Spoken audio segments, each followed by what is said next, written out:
नमस्कार, मी भूषण करंदीकर. जीवन मार्गदर्शन या विशेष कार्यक्रमात आपल्या सगळ्यांचं स्वागत. आपल्या दैनंदिन आयुष्यात आपल्याला भेडसावणाऱ्या समस्यांवरती सोपे उपाय ज्योतिषाच्या माध्यमातून, अध्यात्माच्या माध्यमातून आणि विज्ञानाच्या माध्यमातून आपल्याला सांगण्यासाठी आमच्या स्टुडिओमध्ये आले ज्योतिषाचार्य श्री आनंद कुमार. आपलं खूप खूप स्वागत. काही प्रेक्षकांनी आपल्याला प्रश्न विचारले, त्याविषयीचं मार्गदर्शन आपण त्यांच्याकडनं जाणून घेणार आहोत. आपल्याला योगेश देवळेकरांनी एक प्रश्न विचारलाय. त्यांचं जन्मगाव आहे मुंबई, जन्मतारीख आहे 2/9/87 आणि जन्मवेळ आहे दुपारी 3:03. तर त्यांनी त्यांच्या शिक्षणाबाबत, नोकरीबाबत आणि एकूणच आर्थिक परिस्थितीबाबत प्रश्न विचारलाय आणि कौटुंबिक सुख सुद्धा कसं असेल हाही प्रश्न त्यांनी आपल्याला विचारलाय. प्रत्येकची जन्मतारीख आहे 2 सप्टेंबर 87, वार बुधवार, दुपारी 3:03 मुंबई जन्म. म्हणजे जन्माचं धनु राशी मूळ नक्षत्र आहे. त्यांच्या पत्रिकेचा विचार करता शिक्षणाचं बऱ्याबोलाने चांगलं होईल. शिक्षण फार मोठं काही व्यत्यय येत नाही, कारण पंचम स्थानात गुरु आहे. भले उच्च प्रति शिक्षण नसेल, शिक्षणाचं बऱ्याबोलाने पूर्ण होईल. पण शिक्षणानुसांगाने जी नोकरी मिळायला हवी, नोकरी मिळत अडचणी नक्कीच येण्याचे चान्स आहेत. आणि जे भाग्यस्थानामध्ये रवी सोबत मंगळ आणि रवी सोबत शुक्र असे 2 पापग्रह बसतात. आता रवी सोबत मंगळ आल्याने काय होतं, तर त्यांना अंगारक नावाचा एक योग बनतो आणि रवी सोबत शुक्र आला तर नीचभंग नावाचा योग बनतो. त्यांच्या भाग्यस्थानात ज्या 2 दोषांमुळे त्यांच्या जीवनात पुढे अडचणी, कौटुंबिक वाटचालीसाठी अडचणी नक्कीच येऊ शकतात. त्यासाठी त्यांनी पूजा अर्चा काही करणं गरजेचं आहे किंवा उपाययोजना करणं गरजेचं आहे. यांची धनुराशी 2017च्या 26 सप्टेंबर 2017 नंतर यांच्या जीवनात नक्की स्थिरता येऊ शकते. यांनी नोकरीसाठी जर हालचाल करणार असतील तर यांनी 2017च्या जुलै महिन्यानंतर नोकरीसाठी प्रयत्न करावेत. त्यांच्या आयुष्यात नक्कीच चांगल्या प्रकारे स्थिरता येऊ शकते आणि योगाने ही व्यक्ती आयुष्यात पुढे जाण्याचा योग वयाच्या 30व्या वर्षांत जीवनाला चांगली पॉझिटिव्ह कलाटणी मिळू शकते. लग्नाचे योग वयाच्या 30व्या वर्षी ज्यांचे आहेत तरी पॉझिटिव्ह कलाटणी आहे. मात्र पत्रिकेला आधी असणारे ग्रहदोष, म्हणजे भाग्यात असणारे ग्रहदोष, अंगारक योग आणि नीचभंग नावाचा योग, हे तुम्ही दोष निवारण करून घेणं तेवढंच गरजेचं आहे.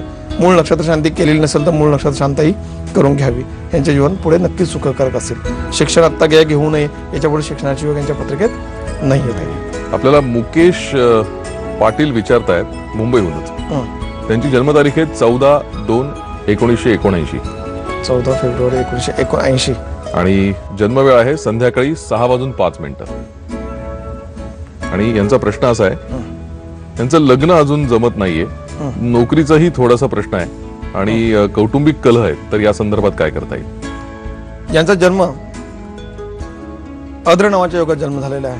तर कौटुंबिक कलह यांच्या आयुष्यात वारंवार येणार आहेत, कारण अद्र नावाचा जोपर्यंत दोष शांत करत नाहीत तोपर्यंत कौटुंबिक कलह थांबेल्याची शाश्वत देता येत नाही. नोकरीचा प्रश्न असा आहे की यांच्याबद्दल राहू सोबत गुरु चांडाळ योग आहे. म्हणजे अपेक्षित त्यांना जी 100 रुपयाची अपेक्षा असेल त्यांना नक्कीच फक्त 40 रुपये मिळत असावेत. कारण यांच्या पत्रिकेत गुरु सोबत राहू चांडाळ योग असल्यामुळे त्यांना आर्थिक धनाची भरभराट जी व्हायला अपेक्षित आहे ती नक्कीच होत नाहीये. मात्र यांनी त्यातून उपाय करण्यासाठी गोमती चक्र, 21 गोमती चक्र आपल्या घरात आणून अनुष्ठान करून पूजना ठेवावेत आणि गोमती विष्णू नारायण कवच यांनी आपल्या सोबत ठेवावं. यांच्या आर्थिक भरभराट किंवा नोकरीमध्ये प्रगती होण्यासाठी यांना फायदा याचा नक्कीच चांगला होऊ शकतो. दुसरं काही करण्याची गरज मला काय वाटत नक्कीच नाहीये. आणि विवाह संबंधी वयाच्या 32 वर्षी लग्नाचे योग संभवतात आणि नात्यात मुलगी असेल, यांच्या 10 जुलै 2018 नंतर यांचं लग्न नक्कीच होईल. वयाच्या 32 वर्ष लग्नाचे थोडे उशीर आहेत, पण वयाच्या 32 वर्ष लग्नाचे योग आहेत. आणि यांचा लग्नामध्ये अडचण येणारा जो योग आहे नीचभंग नावाचा योग, शांत करा अनुरूप धर्मपत्नी नक्कीच मिळेल. उन्मेषा दापके यांनी आपल्याला पुढचा प्रश्न विचारलाय. त्यांची जन्मतारीख आहे 4/12/1987, 4 डिसेंबर 1987 आणि जन्मवेळ आहे रात्री 1:30 आणि जन्म ठिकाण आहे दादर. त्यांनी असा प्रश्न विचारलाय की लग्नासंबंधी मार्गदर्शन आणि उपाय सांगा, तसंच तिचा जो जोडीदार असेल त्यासंबंधी काय सांगता येईल, म्हणजे तिला तिच्या मनासारखा जोडीदार मिळेल किंवा नाही? मनाप्रमाणे जोडीदार मिळणार. लग्नस्थानात त्यांच्या शुक्र आहे आणि शुक्र उचीचा तुळ राशीचा शुक्र आहे, युवावस्थेत आहे. 90% यांच्या आयुष्यामध्ये प्रेमविवाहाचे योग संभवतात. तर प्रेमविवाह होईल असं नक्कीच सांगता येत नाहीये. मात्र यांच्या ओळखीच्या मुलाबरोबर, ओळखीच्या व्यक्तीबरोबर यांचा विवाह होण्याचे योग जास्त दाट शक्यता आहे. मात्र यांचा थोडा हट्टी स्वभाव असल्यामुळे घरातल्यांचा मनमर्जीप्रमाणे वागत नसाव्यात म्हणून लग्नात अडचणी आहेत असंच काय दाखवत आहे. नोकरी करतात त्या प्रिमायसेसमध्ये किंबहुना त्या परिसरामध्ये किंवा जात्या त्या लोकेशनला ह्यांचं लग्न होण्याचे चान्सेस जास्त असतात. त्यामुळे नोकरी करतात कुठे मुंबईमध्ये ते शोधावं. त्याच मागच्या पुढच्या परिसरामध्ये ह्यांचं लग्न होण्याचे चान्सेस 90% आहेत. दुसरा प्रश्नाचा काय होता? त्यांना मनासारखा जोडीदार मिळेल का? नक्कीच मिळेल. इंजिनिअरिंग क्षेत्रात संबंधित त्यांचा जोडीदार असेल आणि सॉफ्टवेअर म्हणजे टेक्नॉलॉजी संबंधित किंवा इंजिनिअरिंग क्षेत्रात संबंधित त्यांचा भावी जोडीदार नक्कीच असेल. आपल्याला पुढचा प्रश्न अजय फुटाणे यांनी विचारलाय. त्यांची जन्मतारीख आहे 18/10/1974. 18/10/1974 आणि रात्री 12:30 यांचा जळगावात जन्म झालाय. आणि त्यांचा प्रश्न आहे की त्यांचा व्यापार व्यवस्थित चालत नाहीये, कर्ज खूप झालंय, पैसे आले तरी ते पुरत नाहीत आणि लोकांकडून येणारे जे पैसे आहेत तेही वेळेवर येत नाहीत. तर यावरती उपाय काय करता येईल? यांची सध्या तुळ राशी आहे, 7:30ची वेळ चालू आहे आणि मी सांगेल की यांच्या जीवनात नक्कीच कर्जबाजारी पण कमी होईल, पण सध्या तशा ग्रहदशा नाहीत. 26/10/2017 नंतर यांच्या डोक्यावरचं कर्ज नक्कीच कमी होण्याचे योग दाखवतात. आत्ताच कर्ज कमी होण्याचे योग नाहीत, पण लवकरात लवकर कर्ज कमी होण्यासाठी यांच्या पत्रिकेचा विचार करता यांनी पुष्कराज नावाचं रत्न किंवा गोल्डन टोपाज नावाचं रत्न धारण करावा. दुसरी गोष्ट, पत्रिकेमध्ये रवी सोबत चंद्र ग्रहणयोग, आयुष्याला ग्रहण लागलेलं आहे यांच्या. त्यांनी काबड कष्ट मेहनत फार केलेली असावी, यांच्या आयुष्यात पैसा फार आलेला असावा, मात्र ग्रहणयोगामुळे यांच्या जीवनात फार मोठी काही प्रगती करता आलेली नाहीये. त्यामुळे ग्रहणयोगाचं शांत निवारण करून घ्यावं. आणि जर यांना कोणी पार्टनर असेल तर तो पार्टनरशिप बंद करावी. धंद्याची प्रगती उत्तरोत्तर प्रगतीशील राहील, पण 2017च्या ऑक्टोबर महिन्यानंतर यांच्या जीवनात प्रगती नक्कीच संभवते. कर्जाची चिंता करण्याची गरज नक्कीच नाहीये. हा ग्रहणयोग नेमका असतो काय? ग्रहणयोग रवी सोबत चंद्र आला किंवा रवी सोबत राहू केतू आले त्याला ग्रहणयोग निर्माण होतो. अमावस्या 2 दिवस अगोदर, 1 दिवस अगोदर किंवा 1 दिवस नंतर ह्या ग्रहणयोगाची लक्षणं दिसतात आहे की अमावस्या अथवा पौर्णिमेला हा ग्रहणयोग पत्रिकेत निर्माण होतो. तर यांच्या पत्रिकेचा विचार करता रवी सोबत चंद्र आहे आणि हा ग्रहणयोगाची पत्रिका आहे, त्यामुळे यांनी ग्रहणयोग निवारण करावं. या लोकांमध्ये फार मेहनत करून यश मिळवतात, परंतु टिकवता येत नाहीये. त्यामुळे यांच्या पत्रिकेत असा एक विषय आहे, तो निवारण करून घेणं गरजेचं आहे पुढल्या आयुष्यामध्ये यांची वाटचाल चांगली सुरळीत होण्यासाठी. आता हे सगळा प्रकार 7:30च्या मुळे झालेला आहे. 7:30 संपणार आहे. तुळ राशी असल्यामुळे 2017ला 10व्या महिन्यात 7:30 संपेल आणि त्यानंतर नक्की यांचा काळ चांगला असेल एवढं नक्कीच सांगेल. खरंय. अजून काही प्रश्न आहेत? काही लोकांनी वेगळ्या विषयावरचे प्रश्न विचारले, आपण त्याच्या संदर्भातलं मार्गदर्शन तुमच्याकडनं घेऊयातच, पण त्यापूर्वी एक छोटीशी विश्रांती आम्ही घेतोय. आपण कुठेही जाऊ नका, पाहत राहा जीवन मार्गदर्शन.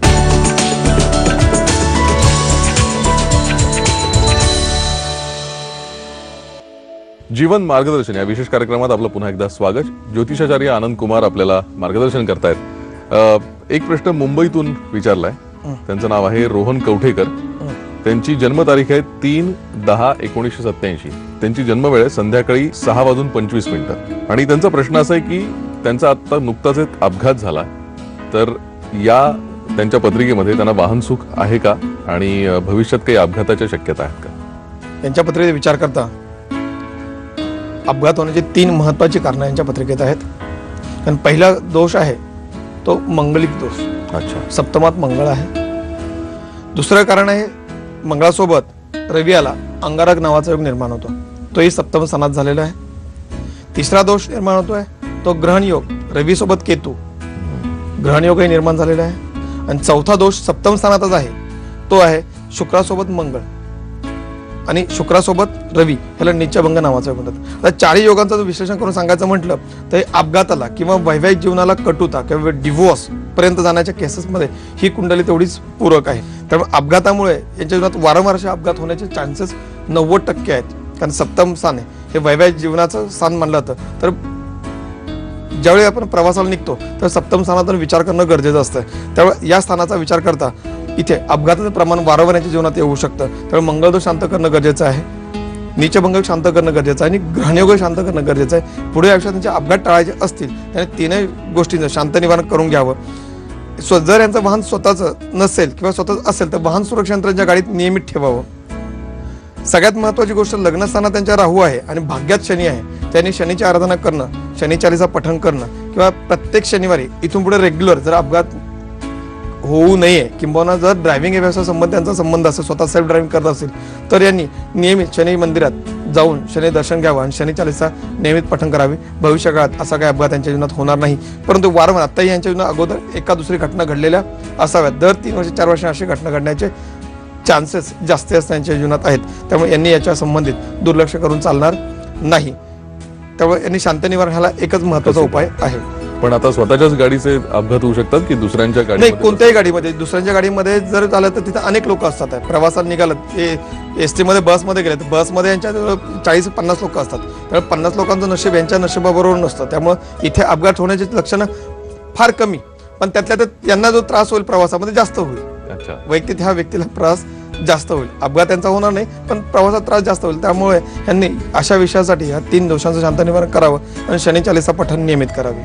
अशा पत्रिका नेमक्या कशा ओळखायच्या, किंवा अपघात जर सतत होत असतील तर त्यावरती नेमके उपाय काय करायचे? नाही, अपघात सतत होत आहेत असं लक्षात येत आहे, किंवा अगदी खरचटणं किंवा रक्त निघणं हे अपघाताचं लक्षण मानलं जातं.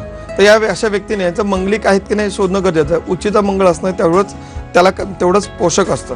मंगलिक असणं किंवा रवी मंगळ योग, अंगारक नावाचा योग, हे अपघाताला पूरक असं एक योग मानला जातो. त्यामुळे नुकसानच आपलं होतं. त्यामुळे असे जर पत्रिकेत, कोणाच्या पत्रिकेत रवी मंगळ युती असेल किंवा मंगलिक लग्नस्थानात, चतुर्थात, षष्ठ, सप्तम, सावत, अष्टमात आणि व्याहात 12 भावात जर मंगळ असेल तरी मंगलिक कुंडली मानली जाते. आणि अशा वेळेला अपघात लक्षणं फार मोठ्या प्रमाणात मानली जातात. त्यामुळे अशा व्यक्तीने मंगळदोष शांत निवारण करावं आणि अंगारक योग असेल अंगारक शांत निवारण करावं. आणि स्वतःचं वाहन असेल तर एखादं वाहन सुरक्षा यंत्र आपल्या गाडीत नक्कीच ठेवावं. त्यामुळे अपघात 90% टळण्याचे चान्सेस जास्त असतात, नक्कीच टळतात, असा माझा अनुभव आहे. पुढचा प्रश्न आपल्याला प्रशांत पेडणेकर विचारतायत रत्नागिरीहून. त्यांचं जन्मगाव पण रत्नागिरीचे. जन्मतारीख 8/10/1990 आणि जन्मवेळ आहे दुपारी 2:10. रत्नागिरीत त्यांचा जन्म झालाय. ओके. त्यांचा प्रश्न असा आहे की त्यांचं ठरलेलं लग्न मोडलंय आणि यापुढे लग्नाचे योग कसे आहेत? प्रशांत, मी असा सल्ला देईल की बाबा रे, इथून पुढे आयुष्यात तुझ्या अगदी 10 लग्न ठरताना मोडतील. अगदी साखरपुडा होऊनही मोडेल. माझ्याकडे अनेक केसेस अशा आहेत की लग्न ठरलेलं आहे, साखरपुडा झालेल्या लग्नाची तिथी काढलेली आहे किंवा चक्क हॉल बुक केलेला आहे आणि अशा वेळेला लग्न मोडण्याचे योग असतात. त्यांच्या पत्रिकेत मी आतापर्यंत वारंवार सांगितलं, नीचभंग नावाचा योग याला कारणभूत असू शकतो. यांच्या पत्रिकेत भाग्यस्थानात रवी सोबत शुक्र हा नीचभंग नावाचा योग आहे आणि पंचम स्थानामध्ये मंगळासोबत चंद्र ह्याला विषयोग मानला जातो. हा यांच्या पत्रिकेत लग्नाला अडचण येणारा दोष आहे. सप्तम स्थानात केतू सोबत गुरु ह्याला चांडाळ योग मानला जातो. तर लग्नस्थानामध्ये राहू नावाचा ग्रह आहे. तर अशा या 5 स्थान, सप्तम स्थान, 7 स्थानांपैकी यांची 5 स्थानं खराब आहेत, अशुभ आहेत. त्यामुळे लग्न यांनी अगदी चक्क 10 वेळा मुली बघितल्या, लग्न ठरवण्याचा प्रयत्न केला तरी यांच्या लग्नात अडचणी येतील. त्यांनी ह्या सगळ्या दोषांचं निवारण करणं गरजेचं आहे. सोबत लक्ष्मण यंत्र अनुष्ठान करून आपल्या घरात नियमित पूजनात ठेवावं आणि यांनी कुलदेवतेची आराधना विसरता कामा नाही. कुलदेवतेची साह्य यांना फारच कमी आहे, त्यामुळे कुलदेवतेची आराधना करणं यांनी नेहमीच गरजेचं आहे. लग्न ठरण्यासाठी पुन्हा समजून सांगेल, विषयोग, चांडाळ योग, नीचभंग नावाचा योग हे शांत निवारण करावून घ्यावं. व्यक्तिपत नावाच्या योगांचा जन्म झाला तर व्यक्तिपात नावाचा योग, असे 4 दोष आहेत. आणि लग्नस्थानात राहू असल्यामुळे गोमेद नावाचं रत्नधारण करावा. एवढं जर करतील तर पुढील आयुष्यामध्ये लग्नासंबंधी येणाऱ्या अडचणी दूर नक्कीच होतील. मात्र पत्रिका पाहून, पत्रिकांनी गुणमिलन करूनच यांनी लग्न करावं असाही पुढे मी सल्ला देईल. कारण समोरच्या व्यक्ती यांची पत्रिका आता ग्रहदोष निवारण केलं, पण येणाऱ्या भावी पत्नीच्या पत्रिकेतले ग्रहदोष काय आहेत याची कल्पना अद्याप तरी त्यांनाही नसेल, मलाही नाही. त्यामुळे पत्रिका पाहुण्यांनी विवाह करावा असं मी थोडक्यात त्यांना मी सल्ला नक्कीच देईल. लग्न लवकर करण्यासाठी काही उपाय आहेत. म्हणजे उदाहरणार्थ लक्ष्मण यंत्राची पूजा करावी, 16 सोमवारचं व्रत करावं, जवळच्या आपल्या कोणत्याही देवीच्या मंदिरात खरनाळी 7 पौर्णिमा ओटी भरावी, पिंपळाला 21 आठवडे पाणी घालावं. असे जर सात्विक काही उपाय करता येते तर कोणीही, हे आता उपाय सांगितले कॉमन मॅन कोणी ज्यांचे लग्न उपवर वधू आहेत किंवा वर आहेत यांनी सर्वांनी हे उपाय करतील, त्यांच्या लग्नामध्ये जुळण्यामध्ये नक्कीच त्यांना मदत होऊ शकते. मात्र त्या अगोदर पत्रिकेतलं ग्रहदोष निवारण करणं तेवढंच गरजेचं आहे, आवश्यक आहे. अजून काही प्रश्न आपण त्याची उत्तरं जाणून घेऊ तुमच्याकडून. मात्र त्यापूर्वी एक छोटीशी विश्रांती आम्ही घेतोय. आपण कुठे जाऊ नका, पाहत राहा जीवन मार्गदर्शन.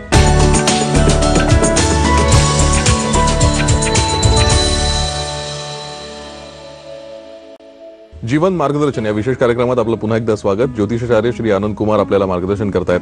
आपल्याला पुढचा प्रश्न आहे, खूप इंटरेस्टिंग प्रश्न आहे खरं तर. आदित्य दिलीप थरवळ यांनी हा प्रश्न विचारलाय. त्यांचं जन्म ठिकाण त्यांनी काही दिलेलं नाहीये, पण जन्मतारीख 5/5/1989 आणि जन्मवेळ रात्री 11. यांचा पत्ता कळव्याचा दिसतोय, कदाचित हे कळव्याचे असावे. मुंबईचे रहिवासी, मुंबईचं लोकेशन ठेवून आपण पाहू. त्यांचा प्रश्न असा आहे की त्यांनी रिक्षाचं परमिट घ्यायचं ठरवलंय. ओके. तर रिक्षा हा व्यवसाय त्यांना पुढे कितपत फायदेशीर ठरू शकतो? लाभस्थानासंबंधित त्यांचा प्रश्न आहे आणि सोबत शनीच्या अनुषंगाने आहे. मी यांना स्पष्ट सल्ला देईल की रिक्षाचं परमिट मिळालं तरी रिक्षा घेऊ नये.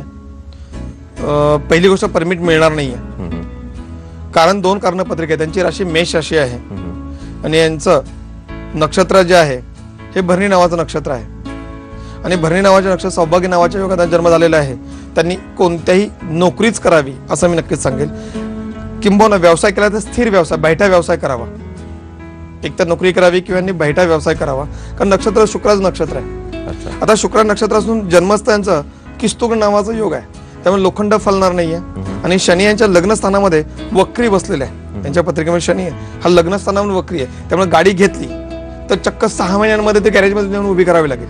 त्यामुळे मी असा सल्ला यांना नक्की देईल की यांनी पहिली गोष्ट स्वतःचे नाव गाडी घेऊ नये. रिक्षा तर मुळीच नाहीये. कारण रिक्षा धंदा करून यांचं घर चालवण्यात त्यांच्याकडे पैसे येणार नाहीत. त्यासाठी यांनी कोणतीही बैठा व्यवसाय करावा किंबहुना नोकरी करावी. यांच्यासाठी हिताचं असेल. रिक्षा परमिट घेऊच नाहीये. घेतलं तरी भाड्याने द्यावं किंवा आता जे त्यांच्यासाठी योग्य असेल ते करावं. जर मिळालं असेल तर किंबहुना त्या लाईनमध्ये जाऊच नाही असं मी स्पष्ट सल्ला देईल. कारण पत्रिकेत अनेक गोष्टी त्यांना पूरक नाही येत आहे. व्यवसाय किंवा नोकरी हे नक्षत्रावर ठरतं? होत नाही. तुमच्या नक्षत्र आणि राशी तुम्ही काय करावं ह्या तुमच्या नक्षत्र आणि राशीवरती पूरक असतं.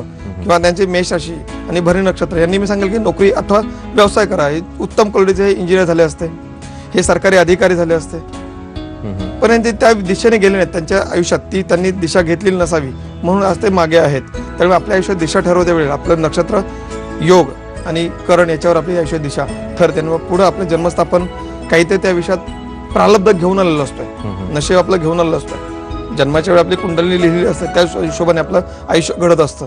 तर यांच्या आयुष्यात अनेक गोष्टी आहेत. मंगलिक सप्तम स्थान मंगळ भाग्यातला केतू असल्यामुळे यांचं शिक्षण स्थानात शुक्र सोबत चंद्र आल्यामुळे आणि रवी सोबत चंद्र आल्यामुळे नीचभंग आणि विषयोग आहे. त्यामुळे शिक्षण अर्धवट राहिलं आहे म्हणून रिक्षासाठी ते प्रयत्न करतात. मग दोष यांचा असा अजिबात नाही. यांच्या घरच्या काही अंशी यांना इथपर्यंत आणणाऱ्या होत्या. मात्र यांना पुन्हा शेवटी सांगेल यांनी रिक्षा मात्र घेऊच नये. यांनी कोणताही छोटा मोठा बैठा व्यवसाय करावा अथवा नोकरीच पत्करावी. घर चालवण्यासाठी नक्कीच चांगले पैशांना मिळतील. खरं तर अजून खूप प्रश्न आहेत पण आपल्याला वेळेच्या मर्यादेअभावी आपल्याला थांबावं लागतंय. वेळेची मर्यादा आपल्यावरती आहे. पण तुम्ही आलात आणि इतकं छान मार्गदर्शन या प्रेक्षकांना केलं त्याबद्दल आपले मनपूर्वक आभार. जीवन मार्गदर्शन या विशेष कार्यक्रमात इथेच थांबतोय. शनिवारी संध्याकाळी 5:30 आणि रविवारी सकाळी 10 वाजता हा कार्यक्रम तुम्ही झी 24 तासवरती पाहू शकणार आहात. भेटूयात पुढच्या भागात. नमस्कार.